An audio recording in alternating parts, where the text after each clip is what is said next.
Um, Henry meant a lot to me, and a lot of you people don't know who I am, and I'll explain that in a second. But let me just start by saying my favorite sports hero was the great Dodger and civil rights pioneer Jackie Robinson. And he had a great quote that he once said, and many of you I'm sure know it. A life is not important except in the impact that it has on other lives. By this measure, Henry lived a glorious life, and we all know that worked with him and knew him, loved him. Henry had an impact on lives of countless people, and many of you are here today to bear witness to this. He was a great father, husband, friend, leader, and colleague, and I loved him. When I heard the news of his passing, I knew that I had lost an ally in my life. He was one of those people that even if we didn't speak very often anymore, time had passed. It's been 12 years since we had worked together. In fact, been much for about 15 years. I knew that I could count on him for anything. And when I did see him, there was a great deal of joy between us. When I met Henry, he was already in his 6th decade. And he was in great shape, athlete, still playing golf every day. Really funny. And I do remember one time, however, when I first felt that maybe he was losing his hearing. And it was a moment where I had a lesson in humbleness, self-awareness. I walked by his office that morning, and he was facing the wall in his chair reading some documents. I said, "Hey, boss," as I usually did, and there was no reaction. He didn't turn around, he didn't acknowledge me, and I was not Henry. So I said, "Oh my God, the boss is losing his hearing." So I moved up, front row, a little bit closer in, and I said, "Henry, good morning." No. And I thought to myself, my God, this man is losing his hearing. So I walked up right behind his chair, and I said, "Boss, good morning." And he stood up and looked at me, "Jose, for the third time, what?" It was a lesson in humbleness, but it was in humbleness for myself. Henry always told me to start any talk with a funny story. So I tell that story in his honor right now. As I've grown older, I've lost more and more of the great people that cared for me and that I cared for in my life. I'm always left with a hole that I just don't know how to fill exactly.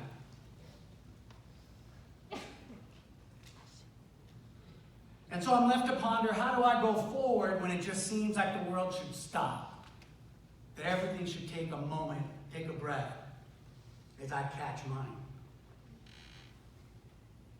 Well, when I was in college, I read about the speech that Robert Kennedy gave on the night that Reverend Martin Luther King passed away, was assassinated. And he was going on stage before a mostly African-American crowd in Indianapolis. And he was told just before he took the stage. So he put away his prepared speech and just spoke from the heart very briefly.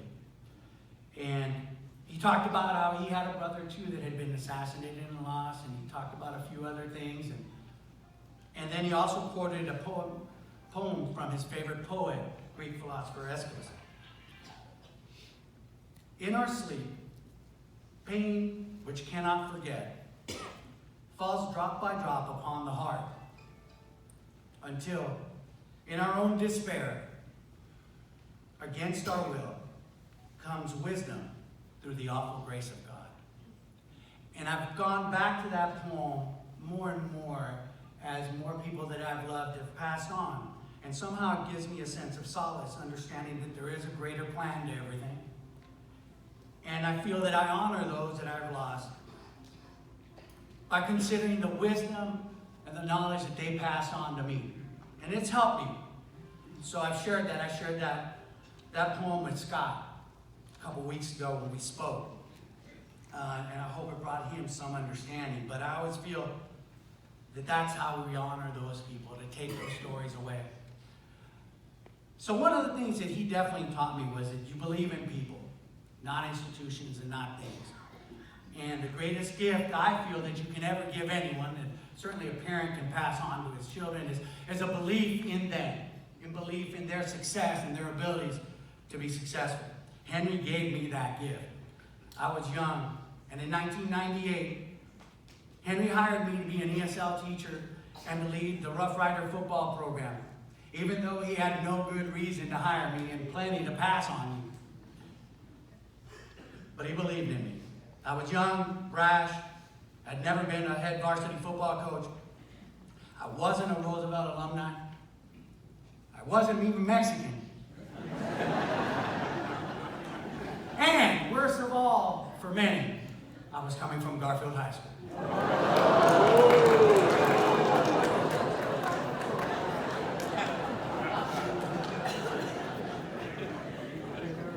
Thinking back, it might have been desperation and maybe not so much faith, however.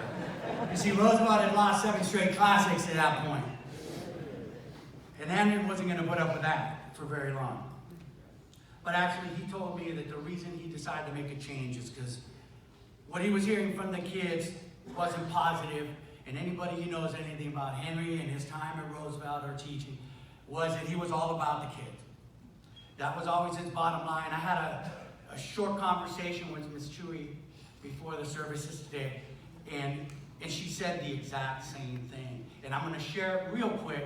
It's a cute anecdote. She said that sometimes Henry would be away and he would leave her in charge and something would happen and this or that. And when he returned, she would say, "Henry, you might be getting a call." And his answer was always the same. If it was for the kids, I'll deal with it. And that was Henry Ronquillo in a nutshell. So, he offered me one bit of advice. He said, always remember, treat the kids like they're your sons.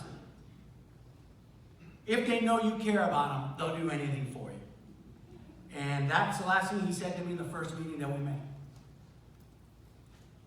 It was a bold hire, but he knew it was going to come with some repercussions among the staff. He told me to be myself, and I'd win them over. And I know he said that to Scott too. So it was funny, but that first spring was not easy. And anybody who was there at Roosevelt's campus, and certainly the administrative team knows, I got a lot of pushback from people on the staff. Sometimes I'd get into my office in the weight room and there'd be 500 pounds of barbells and weights stacked up in front of my door. More than once that happened, and I'd have to move them by myself during 5th period. Sometimes they'd make me move a sled from one side that I had just bought for the team to the other side of the utility field, and then back again, and then the next day again. But I did it because Henry told me, just stay the course. I got your back. You let me deal with this. You do what you're here to do.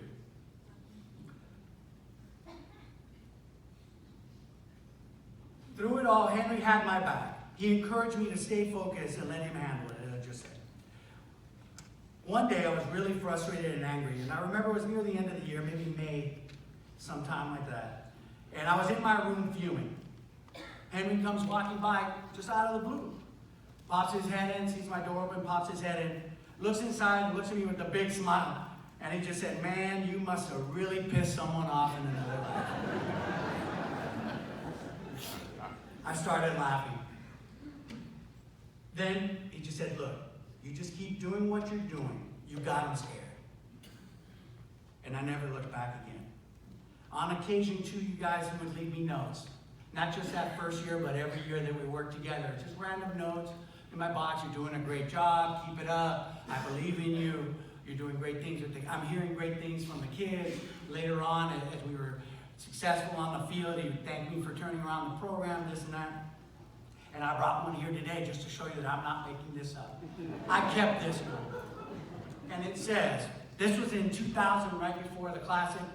He was out that day, so he phoned this in and they brought it to me in my room. It says, "Casa, the jailhouses are full. Don't plan to take any prisoners tonight. Good luck. See you at the game." That was the boss. So his support made me more determined to prove that he made the right decision in hiring me. Together, we made a difference in a lot of young men's lives. And we won 4 league titles in 5 years, so I think he made a good hire.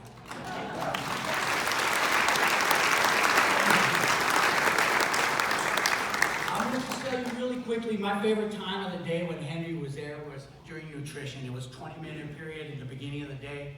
And he would always be out supervising in the quad. I would come out from my bungalow. Sometimes Manuel Douglas, who was a coach with me at the time, would come out too. And we would sit there, and he would hold court and talk to us. And he would tell us stories about his life, his successes, his loves, his regrets on occasion. And I always learned something about him. And even though he had this unfailing belief in me, he loved to also, kid us, as Castillo said. He was always joking around, and he was a great storyteller. But one of the things he said to me over and over and over that first semester, that spring, was, hey, do you guys really know what you're doing? Because I put myself on the line here. We're like, yeah, boss, we got this. We got this. And I know a lot of you guys that know me are going to find this hard to believe. But he also always had, not a knack, but he always kept suggesting to me that it would be a good idea if I took a course in the Carnegie method, better known as, how to win friends and influence people. Let's just say that I was called a loose cannon from time to time. But he always had my back. And on most days, he spoke to us about his family and how much he loved them. And told Lisa this night, well, actually, when we texted and she first asked me to speak, he really talked about the two girls and Margaret all the time to us. And soccer games, their cheer, competitions, all these things that he went to on the weekends. And that Monday, I heard about him. Or that Friday, sometimes you try to get him to go out, hey, why don't you meet us? We got this going on, a fundraiser, this. I can't do it. I'm going to go to the girls' games or whatnot. And it really influenced me in terms of the kind of parent I wanted to be. And I know Scott's going to mention this too, so I'm not going to talk too much. I'm going to try to steal your thunder. But he influenced us both the same way. And if you got to know Henry during that time anyway in his life, you absolutely knew that he was a devoted family man. And I thought to myself that I always wanted to be the same type of father.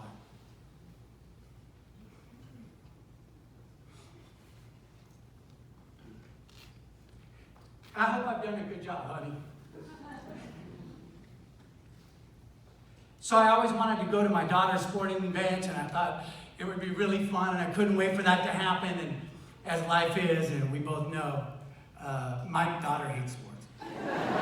So we didn't go. I never really got to pass that. But we did get to play an awful lot. I mean, I'd come home tired from football practice, and I would sometimes think about what Henry told me, but I would also think about the things that he told me that I told the football players, and I couldn't be a hypocrite, so I had to suck it up, take out those little pets, and we had all kinds of games and played, and we played for hours after I got home from practice. And it wasn't always easy, but I had a high standard to live up to.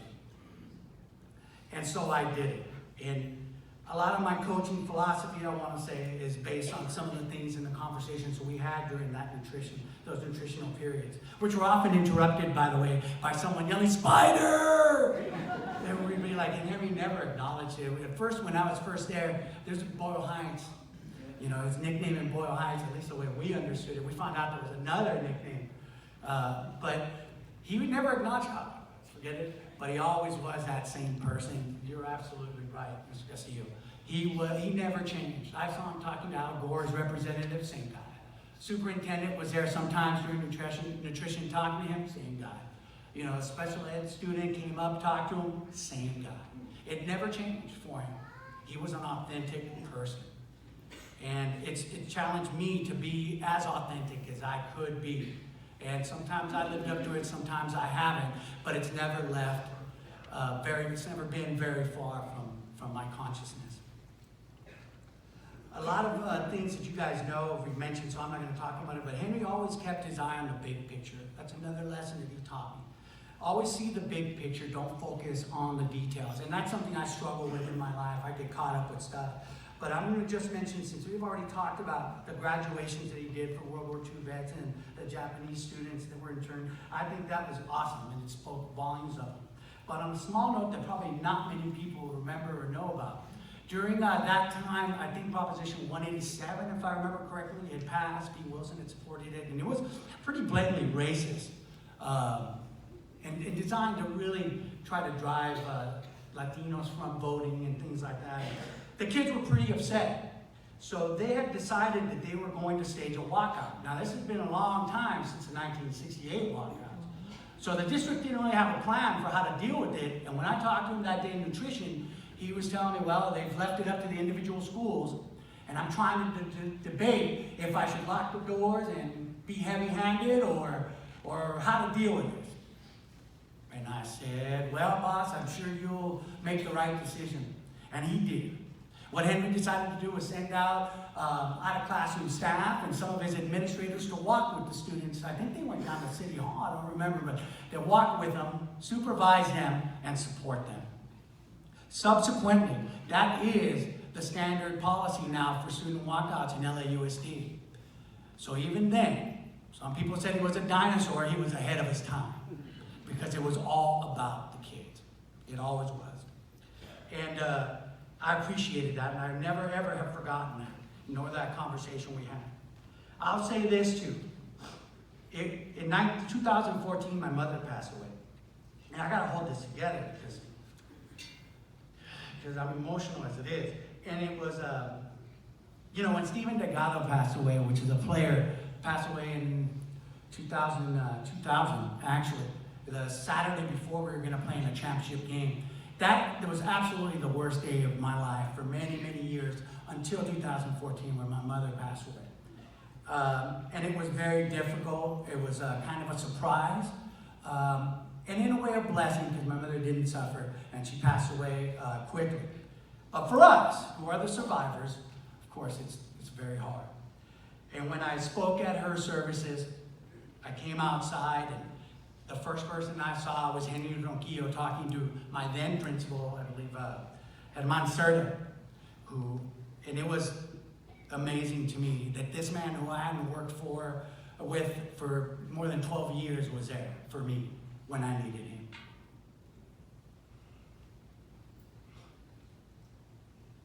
That's who Henry was. That's who he was to me. So, let me just kind of start winding this down. Oh, yes. All right. I'm going to just phrase up just kind of concisely what he always said to me also, too. You got to commit to something bigger than yourself. And to me, his commitment, besides his family, of course, and his friends, was Roosevelt High School and educating kids. And I will be grateful for Henry for the many, many things he gave me, but among them was the opportunity to be part of the Roosevelt community when it was truly a family. I was part of an end of an era when the Roosevelt administration worked together to create a sense of pride in the students that lasted a lifetime. At that time, Boyle Heights had more gang members and more gangs per square mile than any other community in the United States. Yet Roosevelt was a safe haven for everybody. Fights were rare. Everyone got along in the different factions. Just kind of had the taunt going. And I really believe a lot of this had to do with Henry, that administrative team, and that feel of family. It was safe. You felt lucky to be part of that fabric. Henry knew that the spirit of Roosevelt was its people. His door was always open to students and staff. I've worked for 9 principals, ladies and gentlemen, in my career, 25 years now. I was a young teacher back then, not anymore. 9 principals, 4 high schools in LAUSD. Only 2 of them. They all said they had open door policies. Every single one, only 2 of them really did. And both of them are Roosevelt High School graduates. And Monserta, who was my principal for a while at Southgate, and Henry Ronquillo. So I think that school spirit is real. I think it carries on. I loved looking into his office and hoping he wasn't busy so he would wave us in and we could talk for a while. He put together a marvelous administrative team, and I'm going to mention them right now because it was a special time and they did such a great job. Miss Chewy, Miss Eubanks, Dr. Klein, and the late great athletic director, Bernie Terry, and some others. They shared his vision and they were invested in the school and the community. That crew stayed together for years because no one was looking at Roosevelt as a stepping stone to another career move. They had arrived. This attitude was shared with most of the teachers and staff. It was this spirit that drew some 80 alumni back to Roosevelt as teachers. Lots of these teachers would stay helping students or sponsoring clubs and activities, And Henry was very, very proud of this, and he often talked to me about it. I could mention, I had a bunch of teachers to mention here. I see Miss Chapman right there. I've never met a teacher more committed to literacy and to her students than her. And where is he? Mr. Flores. Mr. Flores was our announcer. He didn't get paid a dime. He was there. Miss Tambora. Miss Tambora made posters. But for every event you could think of, chess club, checkers, football, whatever, they were works of art sometimes. They weren't just posters. And Henry supported every single one of us because it was about the kids.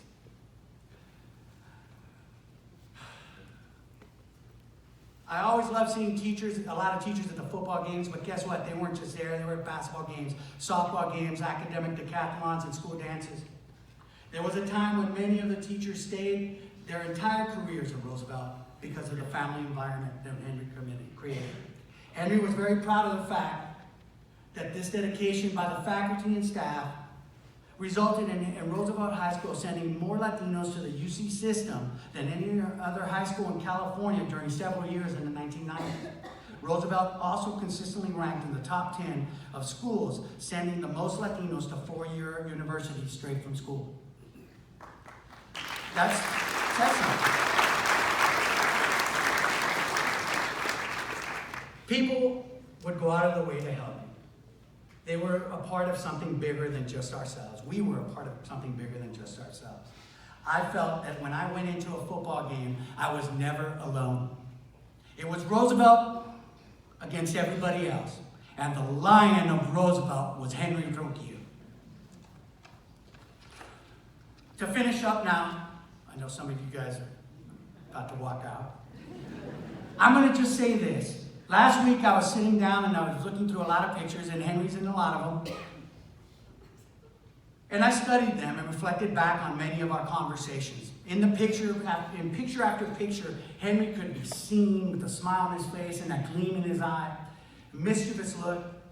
And I realized it was because he found the key to life long ago. Henry knew that life was to be celebrated and enjoyed. Henry loved to laugh and tell stories. Henry knew that life was about living passionately, and he lived deliberately. He lived a full life. We all can see it in his smile, and the light in his eyes, and in complete devotion to the people he loved. So I finished this with just a quote from Socrates that I read once in a book. To a good man, no evil can come, either in life or after death. Henry is safe now and smiling down upon us.